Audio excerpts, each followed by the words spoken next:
이 사연은 전라남도 해남군의 한 해녀 할머니 실화를 바탕으로 각색하였습니다. 1963년 가을, 차가운 바람이 불어오는 날이었습니다. 28살 수님은 5살 민수를 품에 안고 남편의 관 앞에 무릎을 꿇고 앉아 있었죠. 검은 상복을 입은 그녀의 얼굴은 눈물로 범벅이 되어 있었습니다. 이제 어쩌지, 민수야. 수님의 목소리는 떨리고 있었어요.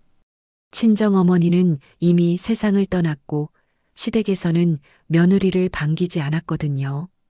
그를 잊지 못하는 수님을 시댁 식구들은 처음부터 못마땅하게 여겼습니다. 수님아, 너는 이제 어떻게 살 거냐? 시아버지의 목소리에는 걱정보다는 부담스러움이 묻어 있었어요. 아버님, 제가 민수 잘 키워보겠습니다. 글도 모르는 년이 애를 어떻게 키우노? 차라리 민수는 우리가 키우고 너는 딴 데로 시집 가거라. 수님의 가슴이 철렁 내려앉았습니다. 민수 없이는 살 수 없었거든요. 남편과의 유일한 혈육인 아들만이 그녀가 이 세상에 붙잡을 수 있는 전부였어요. 아니에요. 저는 민수 없이는 못 살겠습니다. 제발 아들만은. 그럼 너 혼자 키워봐라. 우리는 모른다. 시댁 식구들은 그렇게 말하고는 등을 돌렸습니다. 친정도 시댁도 모두 외면하는 상황에서 수님은 아들과 단둘이 남겨졌어요. 장례를 치르고 난 후 며칠 동안 수님은 무엇을 해야 할지 몰라 멍하니 있었습니다. 남편이 남겨준 돈은 장례비로 모두 나가버렸고 집도 전세였기 때문에 곧 나가야 했죠. 엄마, 배고파? 민수의 작은 목소리에 수님의 마음이 아팠어요. 냉장고에는 먹을 것이 거의 없었거든요. 잠깐만, 민수야. 엄마가 뭔가 해줄게. 수님은 집에 있던 쌀 조금으로 죽을 끓여 아들에게 먹였습니다. 민수가 배를 채우는 모습을 보며 수님은 다짐했어요. 내가 죽어도 너는 사람 만들어줄 거야. 반드시. 그날 밤 수님은 민수를 재우고 홀로 앉아 생각했습니다. 그를 모르는 자신이 할 수 있는 일이 무엇이 있을까요? 공장에도 가봤지만 글을 못 읽는다는 이유로 거절당했고 식당 일도 마찬가지였어요. 그때 수님의 머릿속에 고향 해남의 바다가 떠올랐습니다. 어릴 적 할머니를 따라 바다에 나가 조개를 캤던 기억이 났거든요. 그래, 바다로 가자. 수님은 마음을 정했어요. 서울에서는 글 못 읽는 자신이 할 일이 없지만 바다에서라면 다를 거라고 생각했거든요. 며칠 후 수님은 민수를 데리고 기차를 탔습니다. 목적지는 전라남도 해남군 송지면 땅끝 마을이었어요. 기차표를 사면서도 글을 몰라 여러 번 물어봐야 했고 사람들의 시선이 따가웠지만 참았습니다. 엄마, 우리 어디 가는 거야? 바다 가는 거야. 엄마가 바다에서 일하면서 민수 키울 거야. 바다에서 무슨 일을 해? 물속에 들어가서 미역이랑 전복 따는 거야. 해녀라고 하지. 민수는 잘 이해하지 못했지만 고개를 끄덕였어요.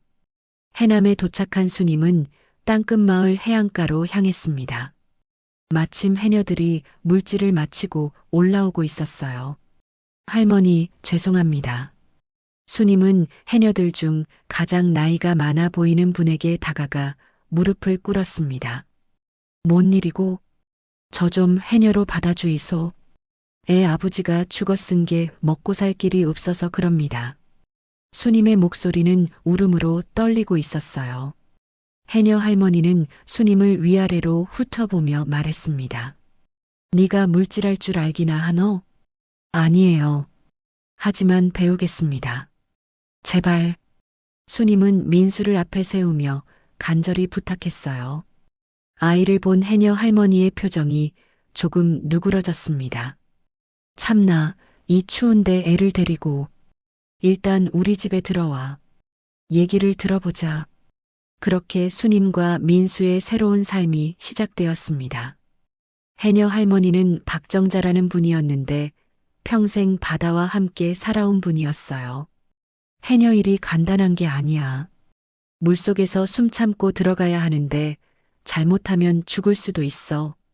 상관없습니다. 저는 민수만 잘 키우면 돼요. 정자 할머니는 수님의 간절한 눈빛을 보고 마음을 정했습니다. 그럼 내일부터 따라와 봐. 하지만 힘들어도 포기하지 마라. 그날 밤 수님은 민수를 재우고 바다를 바라봤어요. 파도 소리가 무섭기도 했지만 이 바다가 자신들의 새로운 희망이 될 거라고 믿었습니다. 다음 날 새벽 5시 정자 할머니가 수님을 깨웠습니다. 일어나라. 해녀는 새벽부터 시작이야.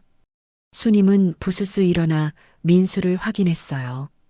다행히 아이는 깊이 잠들어 있었습니다. 민수는 어떻게 해요? 우리 막내딸이 돌봐줄 거야. 걱정 마라. 정자 할머니의 막내딸 영순이가 16살이었는데 학교 가기 전까지 민수를 봐주기로 했어요. 바닷가에 나가니 벌써 다른 해녀들이 모여 있었습니다. 수님을 보는 시선들이 곱지 않았어요. 정자 언니, 저 사람이 새로 온다는 사람이가? 그래. 남편 죽어서 애 키우려고 온다네. 물질도 못하면서 무슨. 해녀들의 수군거림에 수님의 얼굴이 빨갛게 달아올랐지만 꼭 참았습니다. 수님아, 일단 무릎부터 입어봐라. 정자 할머니가 건네준 잠수복은 낡고 해져 있었어요. 수님에게는 그마저도 감사했습니다. 물에 들어가기 전에 호흡법부터 배워야 해. 숨 깊이 들이마시고. 정자 할머니의 설명을 들으며 수님은 열심히 따라했어요. 하지만 물에 들어가자마자 문제가 생겼습니다. 으악! 차가운 바닷물에 몸이 얼어붙는 것 같았어요. 게다가 파도에 휩쓸려 균형을 잡기 어려웠습니다. 진정해. 바다를 무서워하면 안 돼. 정자 할머니가 소리쳤지만 수님은 이미 공포에 휩싸여 있었어요. 물 위에서 허우적거리며 간신히 해안으로 돌아왔습니다. 이 정도로는 안 돼. 물을 친구로 만들어야 해. 다른 해녀들은 고개를 저었어요. 역시 아무나 하는 일이 아니야. 저런 걸로 어떻게 물질을 해. 하지만 수님은 포기할 수 없었습니다. 민수를 생각하면 견딜 수 있었거든요. 일주일 동안 수님은 매일 바다에 나갔어요. 처음에는 물에 적응하는 것도 힘들었지만 조금씩 나아지기 시작했습니다. 수님아, 오늘은 잠수 연습을 해보자. 네, 할머니. 수님은 숨을 깊이 들이마시고 물속으로 들어갔어요. 하지만 30초도 채 못 견디고 올라왔습니다. 안 돼. 더 깊이 들어가야 전복이 있어. 다시 도전했지만 결과는 마찬가지였어요. 수님의 눈에서 눈물이 흘렀습니다. 할머니, 저는 정말 안 될까요? 포기하면 안 돼. 네 아들 생각해봐. 그날 저녁 수님은 민수와 함께 저녁을 먹으며 말했어요. 민수야, 엄마가 바다에서 예쁜 조개랑 미역 많이 따서 팔면 민수 맛있는 것도 사주고 좋은 학교도 보내줄 거야. 진짜요, 엄마? 그럼. 민수는 공부만 열심히 하면 돼. 민수가 환하게 웃는 모습을 보며 수님은 다시 힘을 얻었어요. 한 달이 지나자 수님도 조금씩 물질에 익숙해졌습니다. 처음에는 얕은 곳에서 미역만 땄지만 이제는 조금 더 깊은 곳까지 들어갈 수 있게 됐어요. 수님이 저것 봐라. 제법 늘었네. 그래도 아직 멀었어. 전복 따려면 더 깊이 들어가야 하는데. 해녀들의 평가는 여전히 박했지만 수님은 개의치 않았습니다. 어느 날 수님이 물속에서 작은 전복 하나를 발견했어요. 손을 뻗어 따려는 순간 숨이 부족해졌습니다. 하지만 포기할 수 없었어요. 민수야, 엄마 이거 하면 너 좋은 것 사줄 수 있어. 수님은 마지막 힘을 다해 전복을 땄습니다. 수면 위로 올라왔을 때는 거의 기절할 뻔했어요. 수님아, 괜찮나? 정자 할머니가 놀라서 달려왔지만 수님은 손에 든 전복을 보며 웃고 있었습니다. 할머니, 제가 드디어. 아이고, 이 바보야. 목숨이 더 소중하지. 하지만 정자 할머니의 마음속으로는 수님을 인정하기 시작했어요. 아무나 할 수 없는 일을 해내고 있었거든요. 그날 밤 수님은 민수에게 전복을 끓여서 먹였습니다. 엄마, 이거 정말 맛있어요. 그치? 엄마가 바다에서 직접 딴 거야. 민수가 맛있게 먹는 모습을 보며 수님은 뿌듯했어요. 힘들어도 보람이 있었습니다. 민수야, 엄마는 네가 커서 의사 선생님이 됐으면 좋겠다. 의사요? 왜요? 의사 선생님은 아픈 사람들 낫게 해주는 훌륭한 사람이거든. 니도 그런 사람이 되면 좋겠어. 민수는 고개를 끄덕였어요. 네, 엄마. 저 열심히 공부해서 의사 될게요. 수님은 아들을 꼭 안아주었습니다. 이 아이를 위해서라면 무엇이든 할 수 있을 것 같았어요. 계절이 바뀌고 1년이 지났습니다. 수님은 이제 제법 물질을 잘하는 해녀가 되어 있었어요. 다른 해녀들도 수님을 인정하기 시작했습니다. 수님이 진짜 끈기 있네. 처음엔 안 될 줄 알았는데 아들 하나 키우려는 마음이 저렇게 사람을 변화시키는구나. 수님은 매일 새벽부터 저녁까지 바다에서 일했어요. 손가락은 갈라지고 허리는 아팠지만 민수가 학교에서 상을 받아올 때마다 모든 고생이 잊혀졌습니다. 엄마, 제가 전교 1등 했어요. 정말? 우리 민수 최고네. 수님은 아들을 하늘로 번쩍 들어올리며 웃었어요. 이런 순간들이 있어서 힘들어도 견딜 수 있었습니다. 10년이 흘렀습니다. 민수는 이제 15살이 되어 중학교 3학년이었어요. 수님은 38살이 되었지만 10년 동안의 혹독한 바다일로 실제 나이보다 훨씬 늙어 보였습니다. 민수야, 오늘 학교에서 뭐 배웠어? 수님은 매일 저녁 물질을 마치고 돌아오면 아들에게 학교 이야기를 물었어요. 그를 몰라서 직접 도와줄 수는 없었지만 아들의 공부에 관심만큼은 남다랐습니다. 오늘은 수학 시간에 함수를 배웠어요. 그리고 과학 시간에는 민수가 열심히 설명해 주었지만 수님은 하나도 이해할 수 없었어요. 그래도 고개를 끄덕이며 들었습니다. 우리 민수가 정말 똑똑하네. 엄마는 그런 어려운 공부 하나도 모르겠다. 엄마, 괜찮아요. 제가 열심히 해서 나중에 의사 되면 엄마 편하게 해드릴게요. 수님의 마음이 따뜻해졌어요. 이 아이를 위해 지금까지 고생한 보람이 있었습니다. 그런데 요즘 들어 민수의 표정이 어두워 보였어요. 친구들과 어울리는 것도 예전보다 줄었고 집에 오면 방에만 들어가 있었습니다. 민수야, 무슨 일 있어? 아니에요, 엄마. 그냥 공부가 좀 어려워서요. 하지만 수님은 뭔가 다른 이유가 있다는 걸 느꼈어요. 며칠 뒤 그 이유를 알게 되었습니다. 수님 씨, 잠깐 나와 보세요. 정자 할머니가 심각한 표정으로 불렀어요. 무슨 일이에요, 할머니? 민수 일로 학교에서 연락이 왔어요. 수님의 가슴이 철렁 내려앉았습니다. 무슨 일인데요? 아이들이 민수를 놀린대요. 엄마가 해녀라고. 수님의 얼굴이 하얗게 변했어요. 민수를 놀려요? 응. 특히 서울에서 전학 온 애들이 그런다고 하네. 민수 엄마가 물질하러 다니는 것 보고 해녀 아들이라고 놀린대. 수님은 주저앉을 것 같았어요. 자신 때문에 아들이 상처받고 있다는 사실이 견딜 수 없었습니다. 선생님이 그러는데 민수가 요즘 학교에서 말도 별로 안 하고 혼자 있는 시간이 많다네요. 그날 저녁 수님은 민수에게 조심스럽게 물어봤어요. 민수야, 학교에서 친구들이 너한테 뭐라고 하니? 민수는 잠시 망설이다가 고개를 숙였습니다. 엄마, 응, 말해봐. 친구들이. 엄마가 해녀라고 놀려요. 특히 서울에서 온 애들이 해녀 아들은 냄새 난다고. 수님의 가슴이 찢어지는 것 같았어요. 민수야, 미안하다. 엄마 때문에. 아니에요.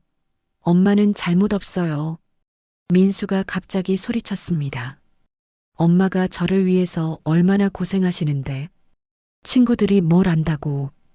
아이의 눈에서 눈물이 흘렀어요. 수님도 같이 울었습니다. 민수야, 엄마가 부끄럽지? 아니에요. 절대 아니에요.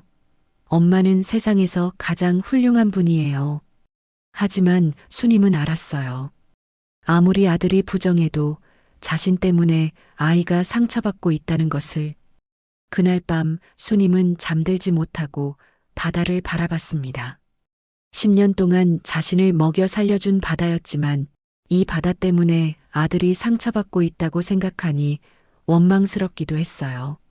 내가 그리라도 알았다면 다른 일을 할 수 있었을 텐데.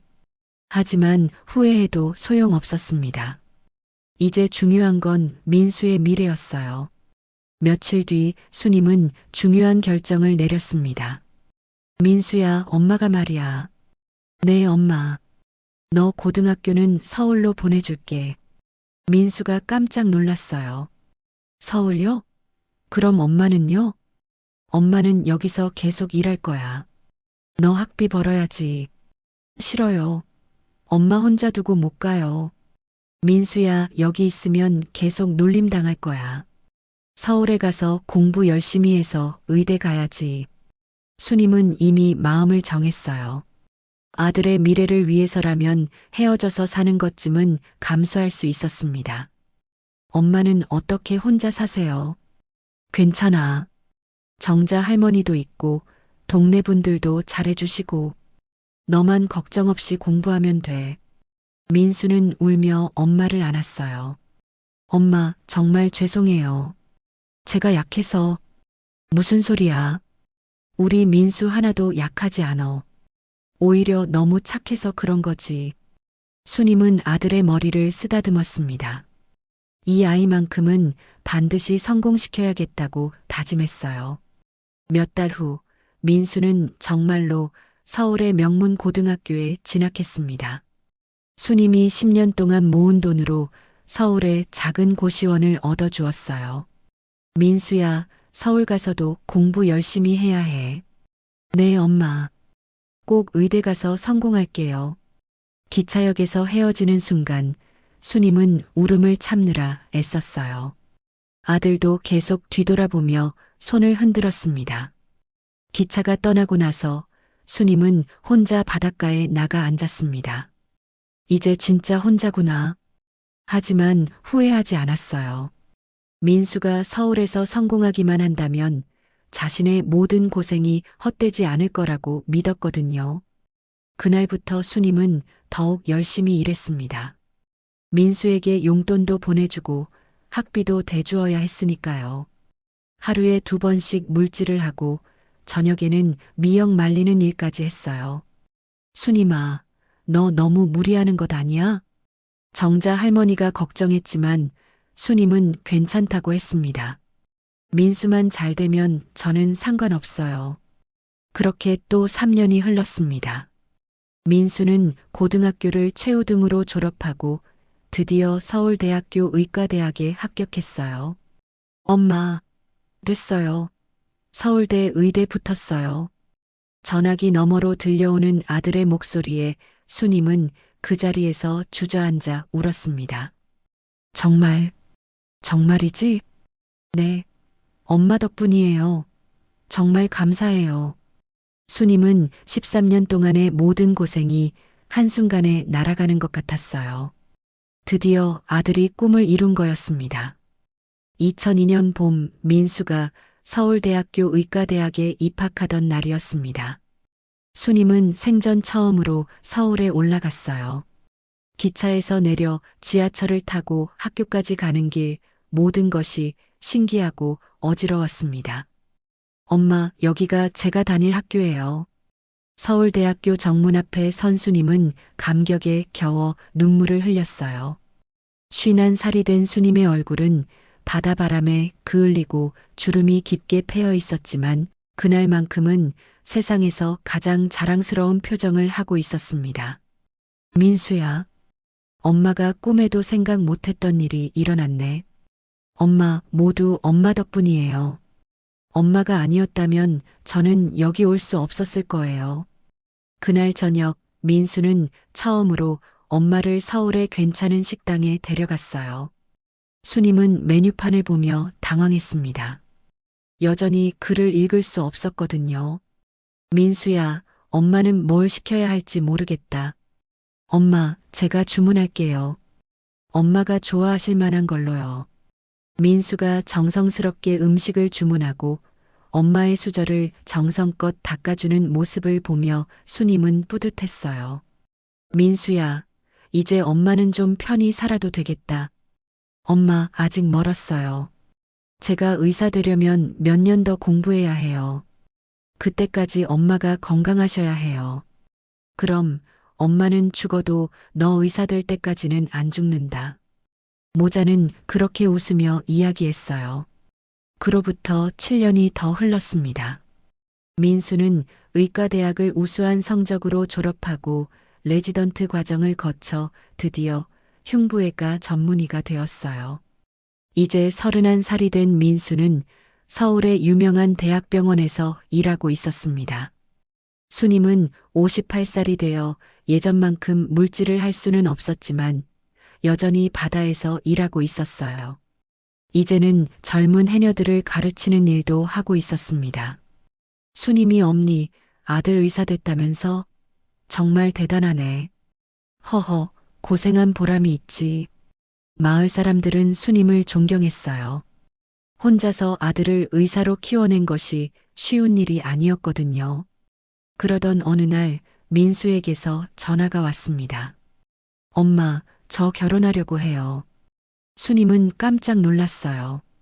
그동안 공부하느라 연애할 생각도 없었던 아들이 갑자기 결혼한다고 하니까요. 정말? 어떤 사람이야? 의사예요. 성형외과에서 일하고 있고 정말 좋은 사람이에요. 그래, 언제 만나볼 수 있겠니? 곧 엄마께 인사드리러 갈게요. 일주일 후 민수는 정말로 여자친구를 데리고 해남에 내려왔어요. 지연이라는 이름의 그 여자는 35살로 아주 예쁘고 세련된 모습이었습니다. 어머니, 안녕하세요. 저는 김지연이에요. 지연은 정중하게 인사했지만 수님을 바라보는 눈빛 어딘가에는 미묘한 감정이 숨어 있었어요. 어서 와라. 멀리서 고생했지. 수님은 지연을 반갑게 맞았지만 뭔가 어색한 느낌을 지울 수 없었습니다. 지연이 너무 도시적이고 세련된 모습이어서 시골 해녀인 자신과는 너무 다른 세계 사람 같았거든요. 어머니는 정말 해녀 일을 하세요? 지연이 호기심 어린 목소리로 물었어요. 응, 그래. 오래 했지. 신기해요. 저는 바다 구경도 별로 안 해봤거든요. 그래. 그럼 내일 바다 구경 시켜줄게. 하지만 지연은 별로 내키지 않는다는 표정을 지었어요. 아, 저는 바다가 좀 비린내가 나서 잘 못 가요. 수님은 상처받았지만 내색하지 않았습니다. 아들이 좋아하는 사람이니까 이해해 주려고 했어요. 그날 저녁 수님은 정성껏 음식을 차려주었습니다. 직접 딴 전복과 미역으로 만든 요리였어요. 지연아, 이거 엄마가 직접 딴 전복이야. 맛있게 먹어. 민수가 자랑스럽게 말했지만 지연은 젓가락질을 주춤했습니다. 아, 저는 해산물을 잘 못 먹어서. 그래, 그럼 다른 거 차려줄게. 수님은 당황했지만 다른 음식을 준비했어요. 하지만 지연은 그것도 제대로 먹지 않았습니다. 이틀 동안 머물면서 지연은 수님에게 정중했지만 거리감을 두는 것 같았어요. 바다 구경도 하지 않았고 수님이 하는 이야기에도 별로 관심을 보이지 않았습니다. 민수야, 지연이가 나를 좀 어려워하는 것 같은데. 아니에요, 엄마. 지연이가 좀 내성적인 편이에요. 시간이 지나면 나아질 거예요. 민수는 그렇게 말했지만 수님은 뭔가 석연치 않은 기분을 지울 수 없었어요. 서울로 돌아간 후 지연은 민수에게 말했습니다. 민수야, 어머니가 정말 해녀세요? 응, 왜? 그냥 좀 신기해서. 그리고 바다 냄새가 좀. 민수의 표정이 굳어졌어요. 지연아, 우리 엄마는 나를 위해서 평생 고생하신 분이야. 알아요. 그런데 결혼하면 어쩌죠? 시어머니가 해녀시면 좀. 뭐가 문제야? 내 엄마가 어떤 일을 하든 상관없잖아. 그게 아니라 제 친구들이나 동료들한테 어떻게 소개해야 할지. 민수는 지연의 속마음을 알 것 같았지만 사랑하는 사람이니까 이해해 주려고 했어요. 지연아, 우리 엄마는 정말 훌륭한 분이야. 시간이 지나면 너도 알게 될 거야. 네, 그렇겠죠. 지연은 겉으로는 그렇게 대답했지만 속으로는 다른 생각을 하고 있었어요. 몇 달 후 민수와 지연은 결혼했습니다. 결혼식은 서울의 호텔에서 열렸는데 수님은 하얀 한복을 입고 참석했어요. 하지만 신부 측 하객들 사이에서는 작은 수군거림이 있었습니다. 저분이 신랑 어머니시래요. 해녀라고 하던데 정말 특이하네요. 수님은 그런 시선들을 느꼈지만 참았어요. 아들의 행복한 날을 망치고 싶지 않았거든요. 결혼식이 끝나고 수님은 민수에게 말했습니다. 민수야, 지연이하고 행복하게 살아라. 네, 엄마. 걱정하지 마세요. 그리고 엄마는 해남에서 계속 살 거야. 너희들 신혼생활 방해하고 싶지 않으니까. 엄마, 그런 말씀하지 마세요. 나중에 서울로 모셔올게요. 하지만 수님은 이미 눈치채고 있었어요. 지연이 자신을 별로 반기지 않는다는 것을. 결혼한 지 1년이 지난 어느 날 민수가 갑자기 해남에 내려왔습니다. 혼자였어요. 민수야, 지연이는? 엄마, 사실 말씀드릴 게 있어서 왔어요. 민수의 표정이 심각했어요. 수님은 불길한 예감이 들었습니다. 무슨 일이야? 엄마를 서울로 모시고 싶어요. 지연이도 그러자고 하고요. 수님은 놀랐어요. 지연이가 자신을 서울로 모시자고 했다는 것이 믿어지지 않았거든요. 정말? 지연이가 그랬어? 네. 어머니 혼자 계시면 걱정된다고 하더라고요. 하지만 민수의 목소리에는 확신이 없었어요. 수님은 뭔가 다른 이유가 있다는 걸 느꼈습니다. 민수야, 엄마는 여기가 좋아. 바다도 있고 정자 할머니도 계시고. 엄마, 이제 나이도 드셨잖아요. 서울에서 편히 지내시는 게 좋을 것 같은데. 사실 민수에게는 다른 이유가 있었어요. 지연이 계속해서 불만을 표현하고 있었거든요. 민수야, 시어머니가 혼자 계시면 나중에 무슨 일 생기면 어떡해? 그리고 주변 사람들이 우리가 시어머니를 방치한다고 생각할 수도 있어. 지연은 겉으로는 효도를 핑계로 댔지만 진짜 이유는 달랐어요. 친구들에게 시어머니가 해녀라는 것이 알려지는 것이 부담스러웠고 차라리 서울로 데려와서 조용히 지내게 하고 싶었던 거였습니다. 결국 수님은 아들의 간청을 이기지 못하고 서울로 올라가기로 했어요. 정자 할머니, 저 서울 간다고 해요. 그래, 아들이 효자네. 부럽다. 할머니도 건강하세요. 제가 가끔 내려올게요.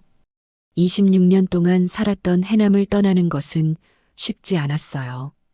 바다와 작별하는 순간 수님의 눈에서 눈물이 흘렀습니다. 바다야, 그동안 고마웠어. 덕분에 민수 키울 수 있었다. 서울에 올라온 수님은 민수와 지연이 사는 강남의 고급 아파트에서 살게 되었어요. 30평대의 깔끔한 아파트였지만 수님에게는 모든 게 낯설었습니다. 어머니, 여기가 어머니 방이에요. 지연이 보여준 방은 작지만 깨끗했어요. 하지만 창문이 없어서 바다를 그리워하던 수님에게는 답답했습니다. 지연아, 고생 많겠다. 엄마 같은 늙은이 모시고. 아니에요, 어머니. 당연한 일이에요. 지연은 정중하게 대답했지만 표정은 그리 밝지 않았어요. 처음 며칠은 괜찮았습니다. 민수가 일찍 퇴근해서 엄마와 시간을 보내려고 노력했고, 지연도 나름대로 시어머니를 챙겨주었어요. 하지만 시간이 지나면서 문제가 생기기 시작했습니다. 수님은 새벽 5시에 일어나는 습관이 있었는데 그 소리에 지연이 깨어나곤 했어요. 여보, 어머니께 좀 말씀드려요. 새벽에 너무 일찍 일어나시면 저도 잠이 깨져요. 엄마한테 뭐라고 하라는 거야? 평생 그 시간에 일어나던 분인데. 그래도 이젠 일하시는 것도 아니잖아요. 민수는 곤란했어요. 엄마와 아내 사이에 끼어서 어떻게 해야 할지 몰랐거든요. 또 다른 문제도 있었어요. 수님은 아직도 바다 냄새가 났어요. 26년 동안 바다에서 살면서 몸에 밴 냄새였는데 지연은 그것을 참기 힘들어했습니다. 민수야, 어머니가 목욕을 자주 안 하시는 것 같은데. 엄마는 깨끗하게 사는 분이야. 그게 아니라 뭔가 바다 냄새가. 지연의 불만은 점점 커져갔어요. 처음에는 참으려고 했지만 날이 갈수록 시어머니와 함께 사는 것이 스트레스가 되었습니다. 한편 수님도 불편함을 느끼고 있었어요. 서울 생활이 몸에 맞지 않았고 특히 바다가 그리워서 견딜 수 없었습니다. 민수야, 엄마 좀 답답해서 그런데 바다 구경 좀 갔다 와도 될까? 엄마, 서울에서 바다가 어디 있어요? 차로 1시간은 가야 하는데. 민수는 바쁜 병원 일로 엄마를 바다에 데려다 줄 여유가 없었어요. 수님은 점점 우울해졌습니다. 할 일도 없고 친구도 없고 그리운 바다도 볼 수 없었어요.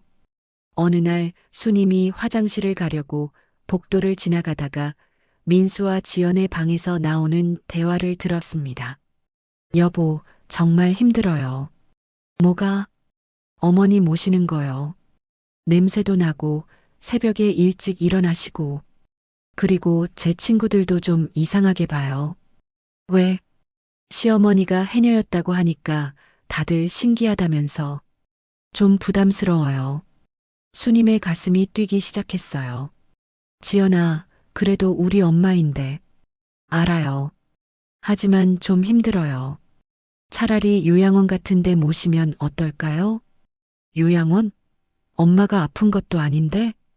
그냥 어머니도 또래분들과 지내시는 게 좋을 것 같은데요. 수님은 충격을 받았어요. 요양원에 보내려고 한다는 것이었습니다. 그리고 여보, 지연이 다시 말을 이었어요. 어머니 재산 정리는 언제 할 거예요? 해남에 땅도 있고 아파트도 있다고 했잖아요. 그건 왜? 나중에 복잡해질 수 있잖아요. 미리미리 정리해두는 게 좋을 것 같은데. 민수가 잠시 망설이다가 대답했어요. 그것도 그렇네. 엄마한테 한번 말씀드려볼까? 수님은 더 이상 듣고 있을 수 없어서 조용히 자기 방으로 돌아갔어요. 가슴이 찢어지는 것 같았습니다. 내가 이 아이를 위해서 평생을 바쳤는데 이제 짐이 되었구나. 그날 밤 수님은 잠들 수 없었어요. 지연의 말들이 계속 머릿속을 맴돌았습니다. 요양원, 재산 정리. 수님은 이제 자신이 이 집에서 환영받지 못한다는 걸 확실히 알았어요. 며칠이 더 지났습니다. 수님은 민수와 지연의 눈치를 보며 조심스럽게 지냈지만 분위기는 점점 더 어색해졌어요. 어느 저녁 민수가 일찍 집에 와서 수님에게 말을 꺼냈습니다. 엄마, 앉으세요. 말씀드릴 게 있어요. 수님의 가슴이 두근거렸어요. 무슨 말을 할지 대충 짐작이 갔거든요. 엄마, 지연이랑 이야기해 봤는데요. 지연도 옆에 앉았어요. 표정이 굳어 있었습니다. 혹시 어머니께서 좀 더 편하게 지내실 방법이 없을까 해서요.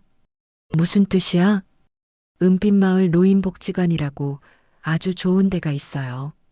거기서 또래분들과 함께 지내시면.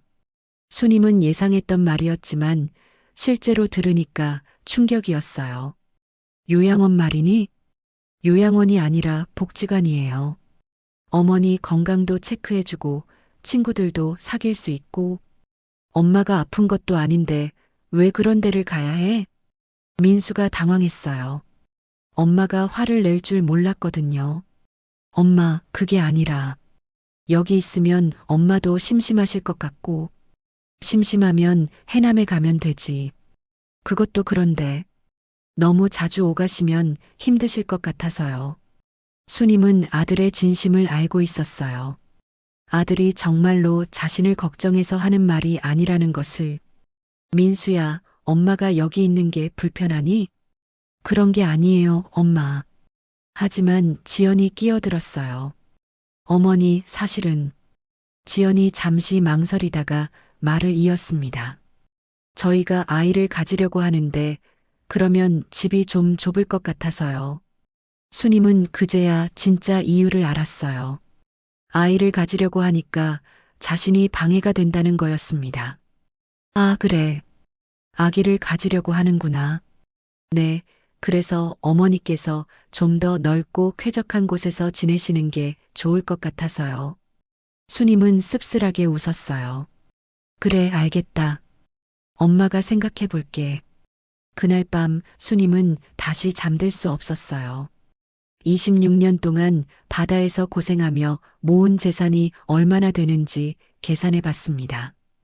해남에 있는 땅 여러 필지와 아파트 2채, 그리고 현금까지 합치면 18억 원 정도였어요. 아들에게 물려주려고 아껴둔 돈이었습니다. 내가 죽으면 저 아이들이 이 돈을 받겠지. 그런데 지금 나를 이렇게 대하는구나. 수님의 마음이 서서히 차가워지기 시작했어요. 며칠 후 더 충격적인 일이 벌어졌습니다. 수님이 화장실에 가려고 일어나다가 다시 민수와 지연의 대화를 듣게 된 거였어요. 지연아, 오늘도 또 어머니가 냄새 난다고 하더라. 민수의 목소리였어요. 바다 냄새 진짜 역해 죽겠어. 목욕을 매일 하셔도 없어지지가 않네. 지연이 짜증스러운 목소리로 대답했어요. 조용히 해. 그래도 돈은 다 저 할머니가 벌어놓은 거잖아. 글도 못 읽는 년이 무슨 돈을 벌어? 그냥 운 좋게 땅값 오른 거지. 수님의 온몸에 소름이 돋았어요. 자신을 글도 못 읽는 년이라고 부르다니. 빨리 요양원 보내버리고 재산 다 우리 명의로 돌리자. 지연이 차가운 목소리로 말했어요. 그러자. 어차피 저 할미는 돈이 뭔지도 모르잖아. 민수가 웃으며 대답했어요. 그냥 재산 싹 뺏고 끝내자. 어차피 우리가 나중에 받을 돈이니까. 수님은 벽에 기대서 서 있을 수밖에 없었어요. 다리에 힘이 빠져서 쓰러질 것 같았거든요. 내가 너를 위해서 26년 동안 바다에서 죽도록 물질했는데 너는 엄마를 이렇게 생각했구나. 수님의 눈에서 눈물이 주르륵 흘렀어요. 하지만 소리내어 울 수는 없었습니다. 그런데 언제 말씀드릴까? 재산 정리 이야기. 조금 더 기다려보자. 너무 급하게 하면 의심할 수도 있어. 맞아. 그리고 글 못 읽으니까 우리가 서류 다 써서 가져다 주면 되겠네. 두 사람이 낄낄거리며 웃는 소리가 들렸어요. 수님은 조용히 자기 방으로 돌아갔어요. 그리고 이불을 뒤집어 쓰고 소리 없이 울었습니다. 내 아들이, 내가 그렇게 사랑했던 아들이 이런 생각을 하고 있었구나. 그날부터 수님은 민수와 지연을 보는 눈이 완전히 달라졌어요. 겉으로는 평상시와 다름없이 행동했지만 속으로는 차가운 분노가 끓어오르고 있었습니다. 너희가 원하는 게 돈이라면 그 돈으로 너희 혼쭐을 내주마. 수님은 마음속으로 복수를 계획하기 시작했어요. 며칠 후 수님은 민수에게 말했습니다. 민수야, 엄마가 해남에 좀 다녀올게. 왜요? 무슨 일 있어요? 응, 땅 문서 좀 정리할 일이 있어서. 민수와 지연의 눈이 반짝였어요. 엄마, 혹시 재산 정리하시려는 거예요? 응, 이제 나이도 들었으니까 미리미리 해두는 게 좋겠더라. 그럼 저희가 도와드릴까요? 서류 작업 같은 거. 아니야, 엄마가 알아서 할게. 수님은 그렇게 말하고는 해남으로 내려갔어요. 하지만 재산을 아들에게 물려주기 위해서가 아니었습니다. 모든 것을 처분하기 위해서였어요. 해남에 도착한 수님은 제일 먼저 정자 할머니를 찾았어요. 수님아, 웬일이야? 갑자기. 할머니, 제가 큰 결심을 했어요. 수님은 정자 할머니에게 그동안 있었던 일들을 모두 털어놓았어요. 정자 할머니는 깜짝 놀랐습니다. 허허, 그런 일이. 참, 세상에 그런 자식이 다 있나? 할머니, 저 이제 어떻게 해야 할까요? 수님아, 내가 결정해야 할 일이야. 하지만 후회하지 않을 선택을 해라. 수님은 이미 마음을 정했어요. 저 모든 재산을 처분할 거예요. 뭐라고? 네. 아들한테 한 푼도 주지 않을 거예요. 정자 할머니는 수님의 굳은 표정을 보며 말했어요.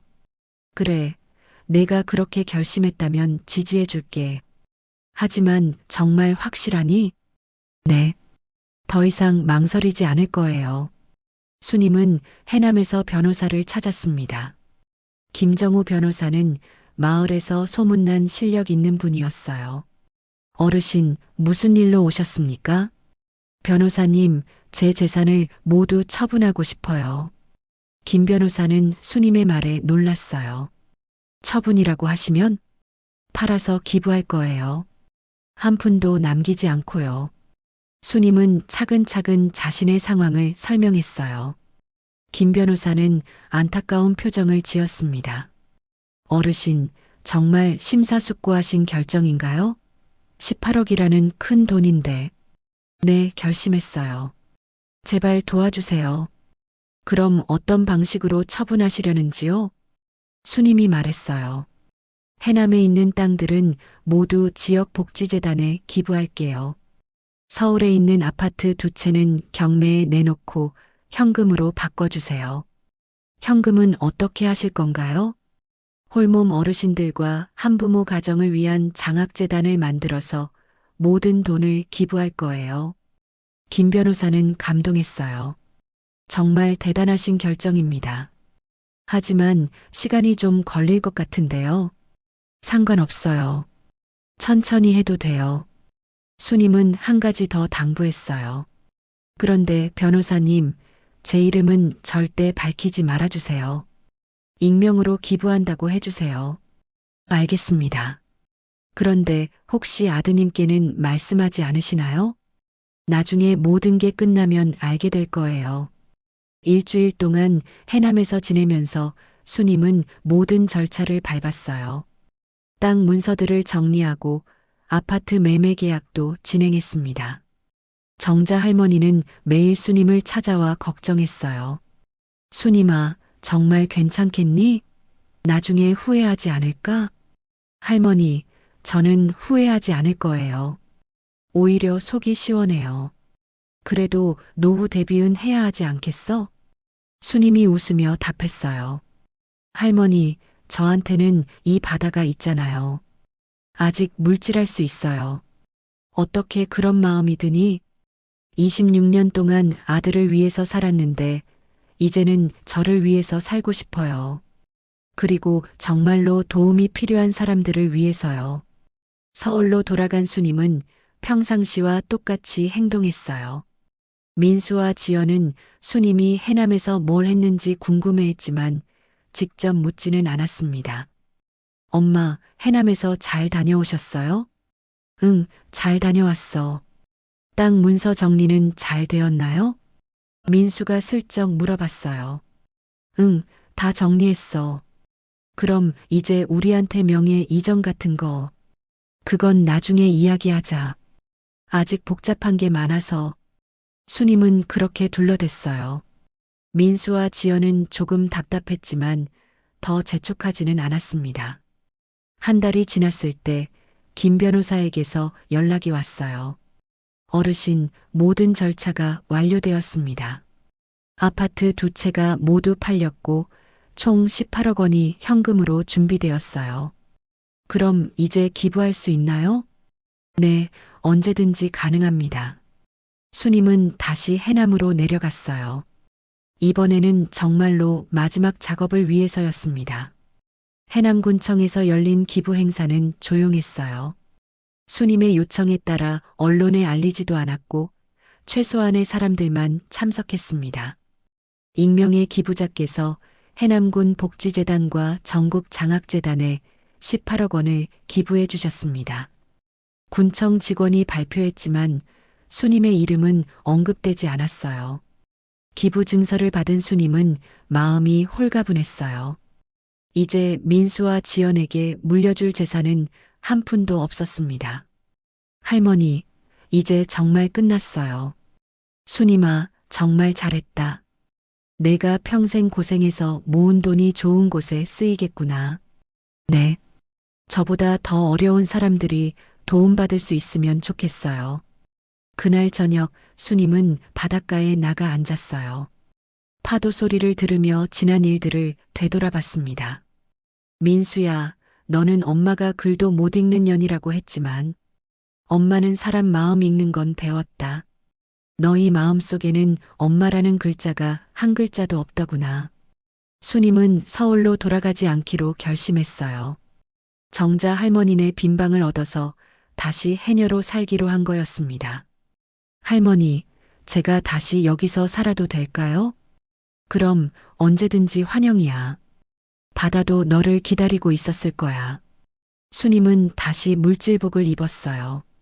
58살의 몸이지만 여전히 바닷속으로 들어갈 수 있었습니다. 물속에서 미역을 따며 수님은 평화로웠어요. 돈도 없고 아들도 없지만 이상하게 마음은 가볍했습니다. 일주일 후 민수에게서 전화가 왔어요. 엄마, 어디 계세요? 갑자기 집에 안 들어오시면. 민수야, 엄마 해남에 있어. 왜 갑자기? 언제 올라오실 거예요? 안 올라간다. 네. 무슨 말씀이세요? 엄마는 여기서 살 거야. 서울은 엄마한테 안 맞아. 민수가 당황했어요. 엄마, 농담하시는 거죠? 어떻게 혼자서? 혼자 아니야. 할머니들도 계시고, 바다도 있고. 엄마, 정말 이해할 수 없어요. 서울에서 편하게 지내시면 되는데. 수님이 차가운 목소리로 대답했어요. 민수야, 엄마는 편하게 사는 것보다 자유롭게 사는 게 더 좋아. 엄마. 그리고 민수야, 엄마한테 바라는 것 있으면 이제 그만 바라라. 엄마도 이제 내 인생을 살 거야. 민수는 뭔가 이상하다는 걸 느꼈어요. 평소 엄마와는 다른 말투였거든요. 엄마, 혹시 무슨 일 있었어요? 없어. 그냥 엄마가 여기가 좋아서 그래. 하지만 민수는 뭔가 심상치 않다는 걸 알았어요. 특히 재산 이야기를 하지 않는 것이 이상했습니다. 엄마, 그럼 땅 문서나 그런 것들은? 수님이 잠시 침묵했다가 말했어요. 그런 건 신경 쓰지 마라. 엄마가 알아서 할게. 하지만, 민수야, 엄마는 이제 피곤해. 전화 끊을게. 수님은 그렇게 전화를 끊었어요. 민수는 핸드폰을 들고 멍하니 서 있었습니다. 지연이 다가와서 물었어요. 여보, 어머니가 뭐래요? 해남에서 계속 살겠다고 해. 정말요? 그럼 우리한테는 좋은 일 아니에요? 그런데 재산 얘기는 안 하시네. 민수와 지연은 불안해지기 시작했어요. 뭔가 계획과 다르게 돌아가고 있다는 느낌이 들었거든요. 한 달이 더 지났습니다. 민수와 지연은 수님에게 여러 번 전화를 했지만 수님은 계속 해남에서 살겠다고 고집했어요. 엄마, 정말 이해가 안 가요. 서울에서 편하게 지내시면 되는데. 민수야, 엄마는 여기가 좋다니까. 그만 전화해라. 수님의 목소리는 점점 차가워졌어요. 민수는 뭔가 잘못되었다는 걸 확신하기 시작했습니다. 어느 날 지연이 민수에게 말했어요. 여보, 어머니 재산 확인 좀 해봐야겠어요. 뭔가 이상해요. 어떻게? 부동산 등기소에 가서 확인해보면 알 수 있잖아요. 민수는 망설였지만 결국 부동산 등기소를 찾았어요. 그리고 충격적인 사실을 알게 되었습니다. 뭐라고요? 모든 재산이 처분되었다고요? 담당 공무원이 서류를 보며 말했어요. 네, 한 달 전에 모든 부동산이 매각되거나 기부되었네요. 민수는 믿을 수 없었어요. 기부요? 누구한테요? 해남군 복지재단과 전국장학재단에 기부되었다고 나와 있습니다. 민수는 다리에 힘이 빠져서 의자에 주저앉았어요. 18억 원이 모두 없어진 거였습니다.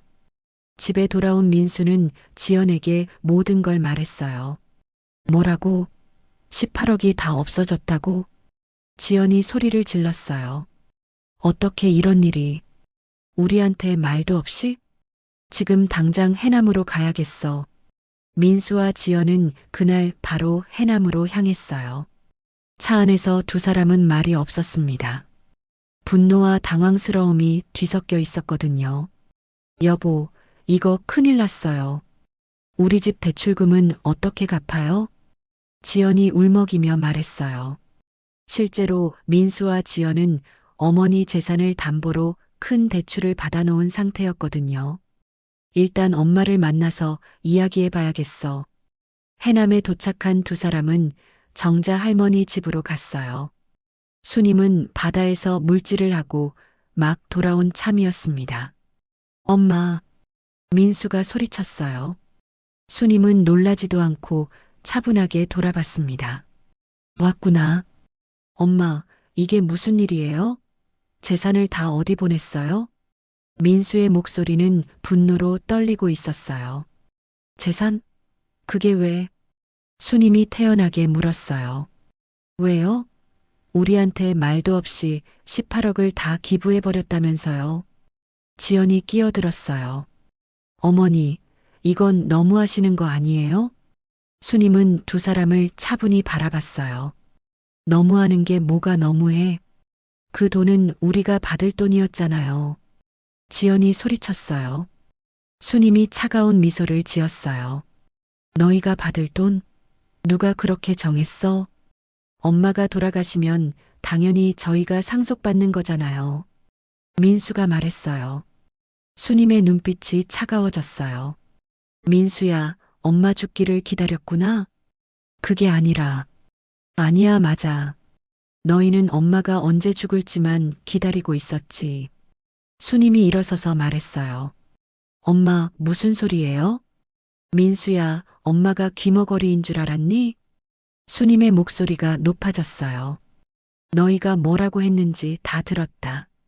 글도 못 읽는 년, 바다 냄새 역하다. 재산 싹 뺐자. 다 들었어. 민수와 지연의 얼굴이 하얗게 변했어요. 엄마, 그게. 변명하지 마라. 너희 본심을 다 알았으니까. 수님이 차갑게 말했어요. 그래, 너희 말이 맞아. 엄마는 글도 못 읽는 년이야. 하지만 사람 마음 읽는 건 배웠다. 수님은 계속했어요. 너희 마음속에는 엄마라는 글자가 한 글자도 없더구나. 민수가 무릎을 꿇었어요. 엄마, 제발. 잘못했어요.